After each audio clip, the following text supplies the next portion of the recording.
एक गांव में एक ग्वाला रहता था। उसके पास एक गाय थी जिसका नाम सुंदरी था। सुंदरी बहुत ही अच्छी गाय थी। जब वो जवान थी बहुत सारा दूध देती थी, जिससे उसका मालिक बहुत खुश हो जाता था। लेकिन अब हालात ऐसे थे कि सुंदरी बहुत बूढ़ी हो चुकी थी। अब वो दूध नहीं देती थी। फिर एक दिन की बात है। हे भगवान, अब मैं तंग पड़ गया हूँ इस सुंदरी से। ना तो दूध देती है और ना ही इसका मुझे अब कोई फायदा दिखता है।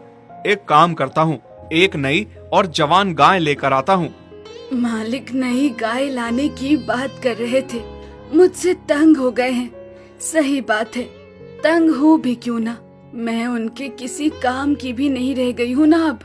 चलो अच्छा ही है, मालिक नई दूध वाली गाय लेकर आएंगे तो उनका घर चलेगा।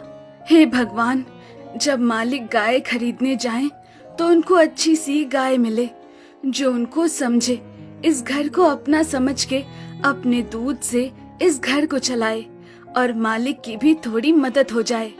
अगले दिन नागेश नई गाय लेने चला जाता है, पर सुंदरी को उम्मीद थी कि शायद मालिक के जाने से पहले उससे मालिक मिल के जाएंगे। ये क्या, मालिक गाय लेने चले गए और मुझसे आके मिले भी नहीं। नई गाय के आने से कहीं मालिक बदल तो नहीं जाएंगे। नहीं नहीं, मुझे ऐसे ख्याल भी अपने मन में नहीं लाने चाहिए। मालिक बहुत अच्छे हैं, वो मुझे बचपन से जानते हैं। उन्होंने मेरे लिए बहुत किया है और मैंने भी उनके लिए बहुत किया है। वो ऐसा सोच भी नहीं सकते। शाम को नागेश एक हट्टी कट्टी मोटी ताजी गाय लेकर आता है और खूब सारा दूध निकालता है। आहा, बड़े दिनों बाद आज दिल खुश हुआ। कितने दिनों से मैंने दूध नहीं देखा था और आज मेरी नई गाय ने कितना सारा दूध दिया। शाबाश तुलसी, तुम बस ऐसे ही दूध देकर मेरा दिल खुश करती जाओ और मैं हरा हरा अच्छा अच्छा चारा खिला के तुम्हें खुश करूंगा। अरे रे रे, हरा चारा तो कम पड़ रहा है और गाय तो दो है खाने वाली।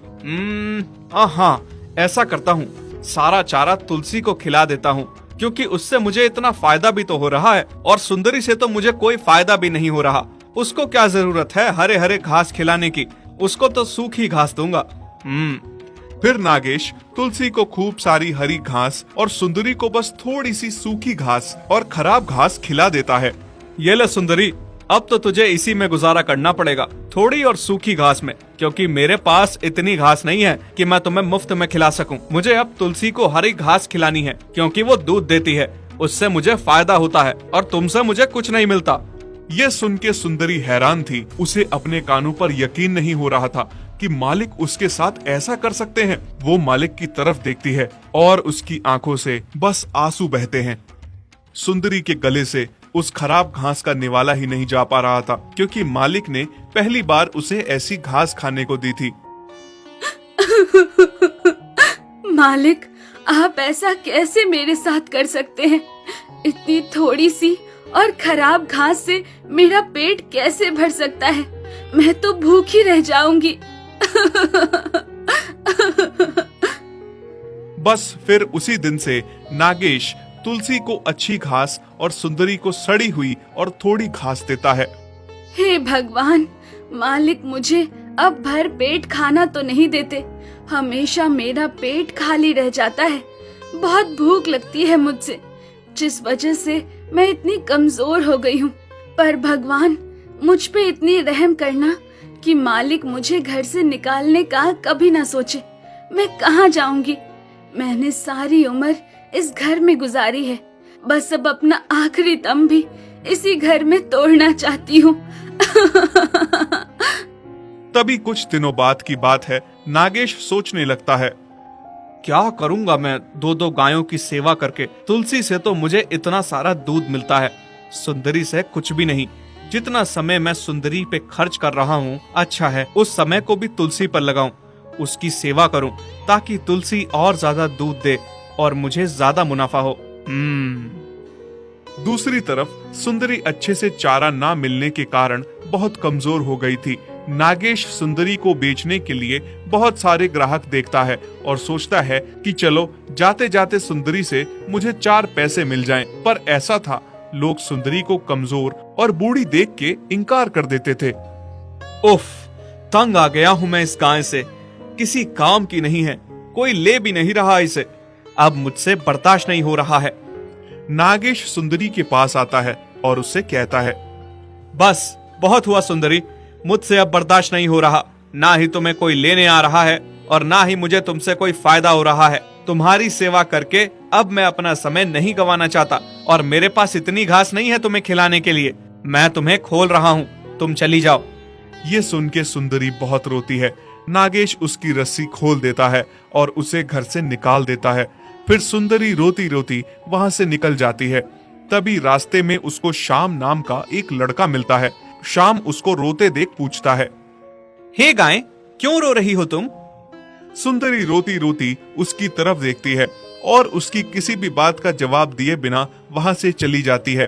पर श्याम उसे फिर से पीछे से आवाज लगाता है, अरे अरे सुनो तो, मेरी बात का जवाब तो दो। क्या हुआ है? तुम रो क्यों रही हो? बताओ मुझे, शायद मैं कुछ मदद कर सकूं। सुंदरी रुक जाती है और रोते रोते श्याम को सारी बात बताती है। ठीक है, चलो तुम मेरे साथ। श्याम सुंदरी को उसी के मालिक के पास ले आता है और कहता है, सुनो, मुझे तुम्हारी ये गाय चाहिए। क्या तुम मुझे ये गाय बेचोगे? मैं तुम्हें 10,000 रुपए दूंगा। हाँ, पर तुम इस गाय का क्या करोगे? ये तो किसी काम की भी नहीं है। 10,000 में तुम एक अच्छी दूध देने वाली जवान गाय खरीद सकते हो, जिससे तुम्हारा व्यापार अच्छा चल सकता है। इससे तुम्हें क्या फायदा है? और वैसे भी मैंने इसे घर से निकाल दिया है। श्याम गाय के सर पे हाथ फेरते हुए उसे प्यार देता हुआ कहता है, हाँ, मैं जानता हूँ ये गाय अब किसी भी काम की नहीं है, पर तुम क्या जानते हो ये गाय क्या है? तुम तो इसके एहसान भूल गए। इसने तुम्हारे लिए जो कुछ भी किया, अब ये किसी काम की नहीं रही, तो तुमने इसे घर से निकाल दिया और ये भी नहीं सोचा इसका क्या होगा, कहाँ जाएगी, भूखी प्यासी रहेगी या फिर कोई बाघ इसे खा जाएगा। मैं इस गाय को ले जाकर अपने आंगन में बांधूंगा और रोज सुबह उठ के इसके पैर छूंगा, जिससे मेरे घर में धन संपत्ति की कभी भी कमी नहीं होगी।